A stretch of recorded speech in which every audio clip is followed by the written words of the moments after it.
All right, so we're moving into part 3 now with this nitric acid refining. And if you watch the previous 2 videos, you know that this is the copper, which I haven't had a chance to rinse out, but we'll rinse it just like we rinse this. But really what we're focusing on is the silver. And this is silver chloride. It came from the nitric acid dissolving the silver into solution, and then we poured in our hydrochloric acid, and that precipitated out silver chloride, and we rinsed it and rinsed it and rinsed it until we got it nice and clean like this. And the next thing you'll do is you will convert the silver out from this silver chloride by using lye and some kind of sugar. I'm going to use corn syrup. And I have the corn syrup, but I didn't have any lye. And I was looking at ordering some. I couldn't find any in the store. But then I thought, well, this is the poor man's method, and I've heard about people making soap from the lye that they extract out of wood ashes, okay? And so I have a wood-burning fireplace, and I burn wood in there. It's got to be hardwoods, okay? So it can't be like pine or a softwood, like that. It's got to be a hardwood, and I mainly burn ash and some poplar in my fireplace, and I collect the ashes because I put them in my vegetable garden every year.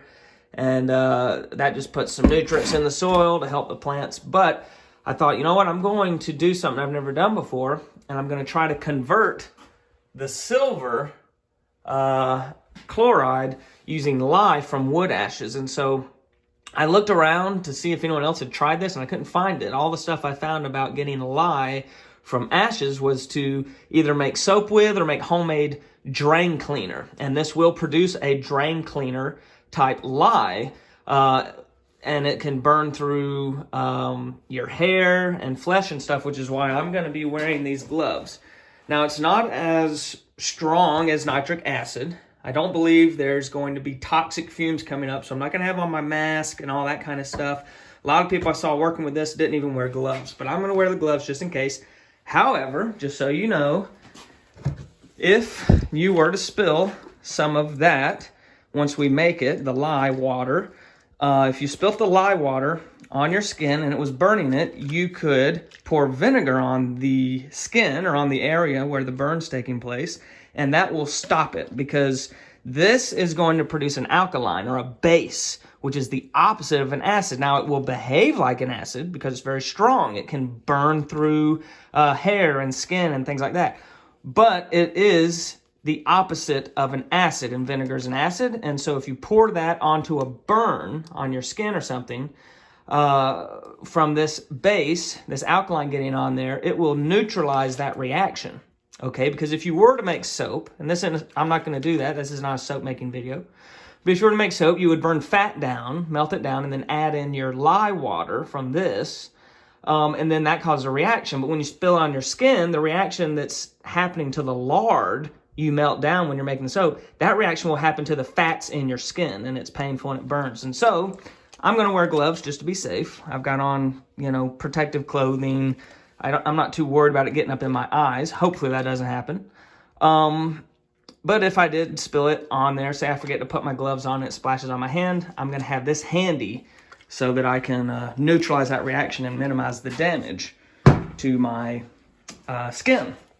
So we'll just, this is the bucket I'm going to do it in. I'm going to rinse this out, and then I'll put some water in there and add in, not all those ashes, I don't need that much, but I'll add in enough to mix it. And this video is basically going to be the production of your own lye to use to convert your silver chloride. Now, I went onto the Sri Tips channel, and I'll link to that below in the description if you've never heard of him, and asked him if he's ever done this, and he has not. He's done just about everything there is with nitric acid refining, and if you go look at his channel, he's got lots of resources and information, but this is something he's never done. So in the name of science, I'm going to do a little experiment, and then we'll see if that silver comes out high purity silver, like 3/9 fine pure silver, or if it's more like sterling. Because this will not be like pure lye that you could buy in the store.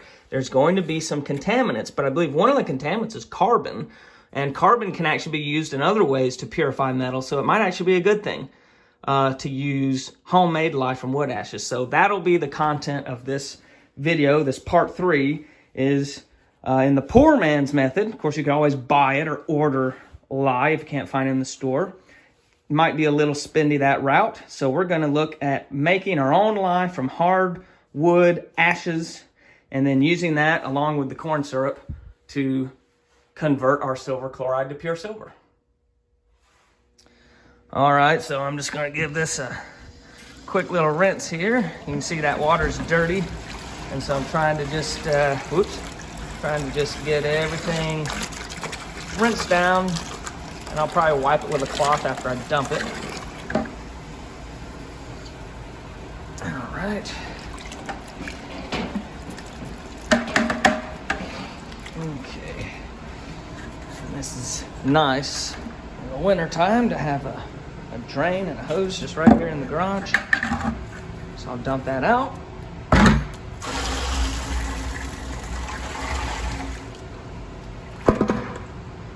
All right, now just wipe it clean and then we'll start mixing the water and the ashes. I've rinsed that out. You can see I got a little layer of water in there because if you just dump the ashes and then put the water, you'll have dry clumps in the bottom of your bucket. So I put a little water in the bottom, and now I'll just start adding it. I'm gonna look for pieces of paper and things like that that maybe I threw in my fireplace to start the fire and it didn't burn or whatever. But yeah, I'll just start filling this up with the wood ashes. And once again, a reminder, whoop, there's a piece, that it has to be hardwood ashes for this to work. It can't be soft wood. So I'm just gonna dump that in there, and nothing's dangerous yet. You know, you say, oh, we're gonna wear gloves. Where's your gloves? I mean, if I stuck them down in there where the water is and was mixing that around, then it might burn me. But I'm gonna wait till I get this filled up with enough ashes to produce my lye water. And we're gonna take it all the way to crystal form, which you can store it in that form. Once you get the crystal form, it can be stored to use for making soap or doing drain cleaner. There's multiple uses that you can get from the lye that we'll be making here with these ashes. But I never seen anyone use it for refining, so we'll see how that works out. Okay, well, I think that's gonna be enough ash. It was most of this bucket, although there was a lot of paper, but there's a lot of chunks and stuff in there. I don't wanna have to filter those out and stuff, so I'll just save those for the garden. Have a lot more ash under the fireplace in the ash box that's built in there. So I think that'll be enough from that. I did turn on my fan here. I should have done that initially because as I'm dumping these ashes in here, it's creating almost a cloud of ash, and I was coughing and hacking a little bit. So if you have a fan or some way to just spread that around, it doesn't have to be well ventilated. I mean, I don't have my windows open or anything, but yeah, a fan might help, or an open window or whatever if you do this on your own. So now we got our ash in here, and I actually need to go get, this is what I'll use to stir it. Just an old broken, what used to be a mop, and it broke, and so here's a handle. I can stir that around, and now I'll just add in some water. Whoops, add in some water.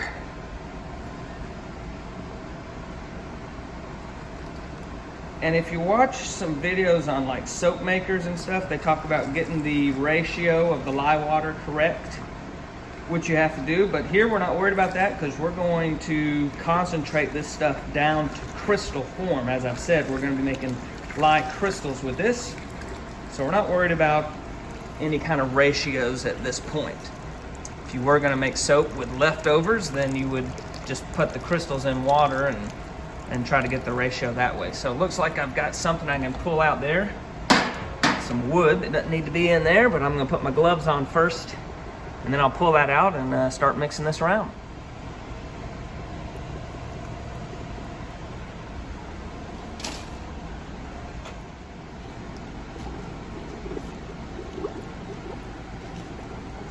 All right, so just getting this all poked through. I can feel there's like pockets of dry ash in there. Yeah, oh, see, just like that. Kind of like in a cup of coffee or a cup of tea. If you got sugar in there, you got to mix it around to make sure it all gets dissolved good. And that bubbling is really just from air escaping from in the ashes. So keep stirring until the bubbling stops. All right, well, you can see got it pretty well mixed in, I think. If you get close, there's little bubbles, but none of those big burping bubbles like we saw. So that means there shouldn't be much trapped air in there, and that water should be mixed in good with the ashes. So what we'll do now is we'll give it about 2 or 3 hours to just sit like this. I'm gonna put a lid over it, and we'll just let it sit there so that the reaction has time to take place. So I'll just put that down. I took my gloves off, so make sure I can just keep all my skin away from anything wet like that. Put that there for now, and then just kind of like that. Now I'll just let it sit for, like I said, a few hours so that reaction has time to take place. And then I'll show you the next step towards getting your lye crystals. All right, so it's been sitting here a little over 2 hours now, about 2.5 hours. And that should be plenty of time for it to be ready to go. So what I'm going to do is pour that here on just an old work t-shirt. It's starting to get holes in it and stuff, so you know, I'll pour it through this shirt. You could use cheesecloth, but that's, you know, an extra expense, and this should be just fine. So I got another bucket here, and I just ratchet strap that on so it would hold it as I pour this down there. And I may have to, you know, pour some and empty that shirt out into the trash, and then pour some more. But I'm hoping to just be able to pour the liquid and keep most of that solid stuff in that bucket, and then I can dispose of that. Just take the bucket outside and dump it where the garden place is or something. It's not gonna hurt anything. And that'll be where I collect my lye water that will concentrate down in the next step.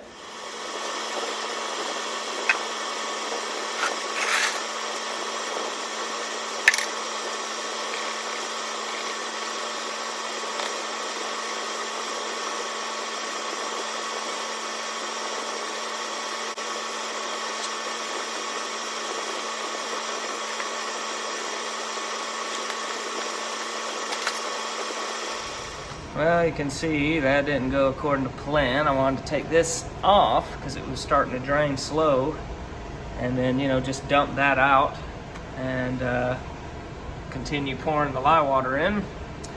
But it fell in as soon as I undid that strap, so that did not work out as I'd hoped, because now I'm right back to where I was anyway. So have to clean it up and start again. Okay, so I got that all cleaned out, back in the original bucket. And I remember seeing, to get these big chunks out, some people use a strainer.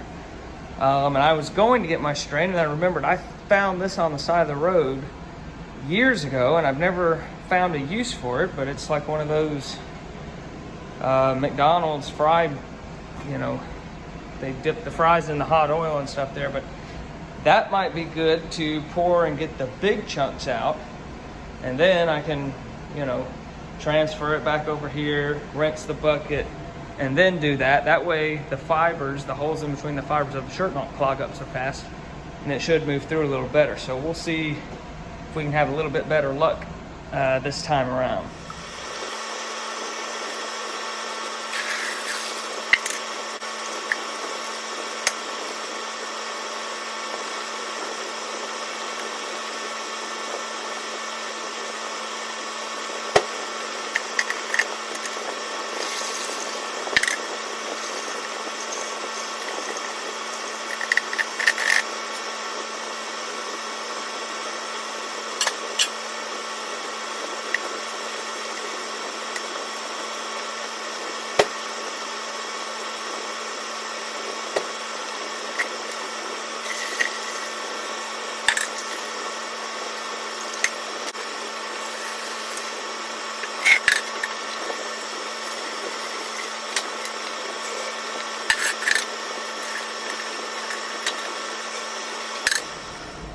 Okay, I've got this now, so I got all the big chunks out, and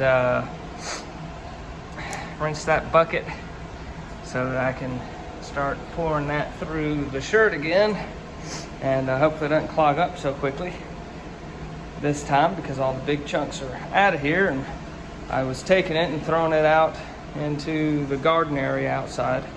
And anyway, I think that's going to work a lot better. So I'll get my shirt cleaned up and ratchet strapped again, and then we'll start filtering it through again. All right, we are ready to go. Attempt number 2. All right, I just dumped that on there, and you can see I do think I got more on before it started to clog up, but it is clogging up, and we'll just wait on that to go down, make its way through the fibers of this shirt, and we'll do the rest. All right, well, I got some lye water in this pot here, and this is a working pot. We don't use that to cook food or anything in, so it should be fine to use it to make my lye with. I've got the hot plate set up in the garage. You could probably do this in your house, but I'm gonna do it out here since I don't have to do that, and just have it on high, because the idea is to boil this down until it crystallizes. So you're just boiling all the water, all the moisture out, and then the lye should crystallize and be left behind. I do have some more lye water here. You can see there's sediment in it. When I poured it until some of that sediment started going in here, and then I stopped and it mixed it around. So I'll just let that sit, and I'll add it in as we go. And there was a little bit of this ashen water left, but there's not too much lye water in there. As you can see, it's pretty thick stuff. But I'm gonna hang on to it till we're done, because I wanna make sure I get enough lye from what I've already got. If I do, then I'll just dump this out. But if I need just a little bit more, then I'll use this to get it. But for now, we just wait patiently while this boils. All right, just so you can observe, it's not really boiling, it's just steaming. And I also tilted this bucket so the sediment kind of gets in the corner, and that might help me be able to pour some of that out without the sediment coming through, because I just want the lye water, not the solid stuff that is making it cloudy now, but will settle towards the bottom as it sits. But yeah, you can see it, just starting to warm up now. All right, well, here is our lye. Some is stuck there because I forgot about this and it dried. But anyway, yeah, obviously it's not like store-bought stuff that would be pure white. And so I'm a little skeptical on how effective it'll be in the refining. I do have a little bit there left to pour in and boil down. I'm not even sure if that's enough to do all the silver I've got.